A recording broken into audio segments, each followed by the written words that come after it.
Сайн байцгаана уу хүмүүс. Багш нь өнөөдөр хотын соёлын энийг хүрээнд хотын соёлын талаар ярихаар бэлтгэлээ. За хотын соёлыг бүрдүүлэгч нь мэдээж бид нэр өөрсдөө байдаг. Тийм учраас бидний оролцоо хамгийн чухал. Өөрөөр хэлбэл бид өдөр тутамдаа нийгмийн харилцаанд орохдоо бие зөв авч явах учиртай.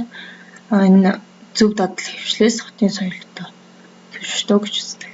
За мэдээж хотын соёл гэж юу вэ гэсэн асуултыг эхлээд тодруулж үзье. Хотын соёл гэдэг нь мэдээж хотод зөв дадал хөвшөлтэй амьдрах энэ зан үйлийг хэлнэ.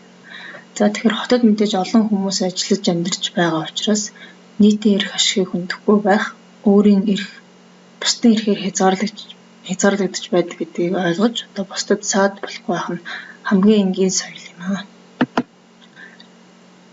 За хотын соёл бол бид нэр өдөр тутамдаа бусдад одоо хүндэтгэлтэй хандах, хаана хийцээ ч одоо бусдад саад болохгүй байх.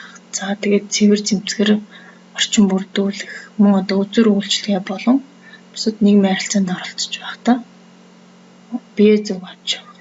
Ийм дадал хөвшлүүдийг өөртөө суулгах ёстой. За жишээлбэл одоо бидний хамгийн одоо түгээмэл өдөр тутамд нийтийн тээврийн хэрэгслээр үйлчлүүлдэг. За тэгвэл энэ одоо ямар соёлыг одоо биднээс шаардж идэг юм бэ гэхээр мэдээж одоо чанга ярихгүй байх, бусдын биед хит ойртохгүй буюу одоо хүний хувийн орон зай таалтахгүй байх. За тэгээ өндөр настай болон хүүхэд өвчлийн бэрхшээлтэй хэрэгж жирэмсэн хүнд одоо суудал тавьж өгөх.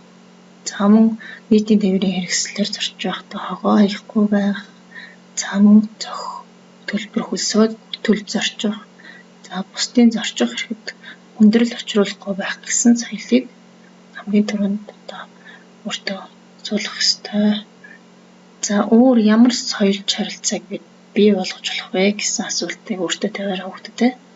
За багшийн энэ асуултан дээр ямар харилцааг бид бий болгодог вэ гэж байгаа. Тэгэхээр мэдээж түрүүний хэлсэн шиг хотын соёл гэдэг бол зөв дадал хөвшлээс бүрддэг гэж үзэж байгаа.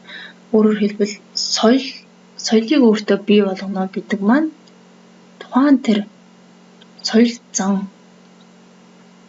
соёлж одоо дадал хөвшил соёлж хандлагыг өдөр тутамдаа тийм ээ өөртөө бий болгож төлөвшүүлсэн байгаа тэр хандлагыг хэлнэ. Өөрөөр хэлбэл соёлтой иргэн гэж соёлын тухай мэдлэгтэй. За тэгээд дээрэс нь тэр мэдлэгээ хэрэгжүүлдэг тийм хандлагыг бий болгодог тийм хүнийг хэлэх юм байна шүү дээ. За тэгээд үзүр үйлчлэгээний соёлыг бол бид маш сайн одоо бүртгэн зүйтэй. Өөрөөр хэлбэл үзүрийн одоо цагийг баримтлахаас өсвөлээд үзүрийг үзэж байхдаа ямар байдлаар бие авч явах вэ гэдэг бол их хотын одоо соёлж хүмүүсийн бас нэг томоохон чанар юм болоо гэж би боддог. Өөрөөр хэлбэл одоо үзүр эхэлсэн үед хүмүүсийн тав тухыг алдагдуулахгүй байх, буцаар ирэхгүй байх, бусдад саад болохгүй байх.